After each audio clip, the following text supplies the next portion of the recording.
ঈদের নামাজ পরে বাসায় রেস্ট নিচ্ছিলাম, এই সময় একটা ভিডিও দেখলাম। আমার এক ছোট ভাই, তুমি আসো, সে একটা গ্রামের ছেলে, সে একটা ভিডিও করছে, ওরা আমার দৃষ্টি আকর্ষণ করছে। যেহেতু আমি এমপি, আমার দৃষ্টি তো আকর্ষণ করবেই।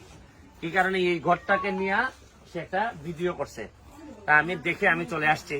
আমার কাছে মনে হয়েছে যে এমপি হয়ে যে মানুষগুলার কষ্ট, এগুলার জন্য তো একেবারে ঋণী হয়ে যায় আমি, যে এদেরকে যেন কোনোভাবেই যেন কষ্ট থেকে মুক্তি দেওয়া যায়, এটার চেষ্টা করাটা আমার এমপি হিসাবে দায়িত্ব। আমরা দেখেন উনি আমার এলাকার, আমি এমপি হয়ে ঈদের আনন্দটা কেমনে করি, যেখানে উনার এইরকম বাজে অবস্থা। আপনাদেরকে উনার অবস্থাটা দেখাই। উনার 3টা মেয়ে আপনার ছিল না? আপনার এই কাছে আসো, আপনার জামাই মারা গেছেন কবে? কত বছর হইতে পারে আন্দাজে? 20 বছর হইব।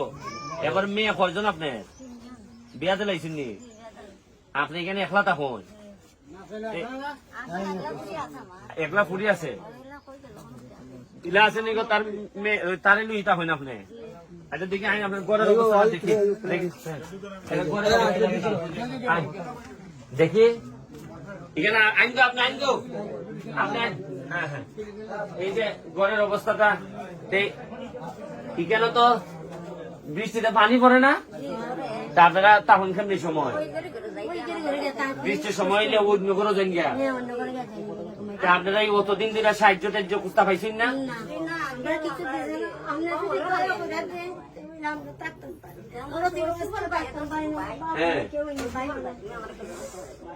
ও এর দোষিলাই যে একটা ব্যবস্থা করে দাও, এবার ভিডিও করছে। আচ্ছা আও দেখি, আও এখানে দাও, দেখি আও,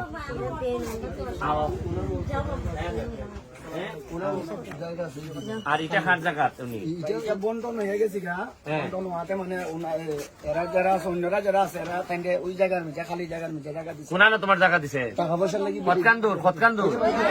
আও আমার সাথে, আও দেখি, দেখি আও, দেখি আও, তোমরা রবে দু আও, আও ধরো কোনা না বেটির জায়গা এদিকে, এদিকে লাগবো দেখতো। হ্যাঁ খালি জায়গা ফেন ফেন, হ্যাঁ এখানে নি খোলা নাই? কি জায়গাটা? ওই টাকা পয়সার জন্য উনি এই জায়গাটাতে ওনার আছে, কিন্তু টাকা পয়সার জন্য ঘর করতে পারে ওনার যে তিনলে কেন আরেক মেয়ে কই কাজ কাম করে খায় না? আগলা কই জেলা ইলাইন টাকা থাকে, টাকা থাকে, এরা কোনো সাহায্য করতে পারে না মনে হয়, কাজ করে খায়। আর তুমি কি তা করো? কাজ করে খাও। আচ্ছা ঠিক আছে, যেহেতু আমার কাছে এটা ফাইন্ড আউট হয়েছে, আমি চেষ্টা করতেছি তোমারে খালকের থেকে এখানে ছোট করে তোমার সুন্দর করে একটা ঘর বানাই দেওয়া হইব, বুঝছো নি?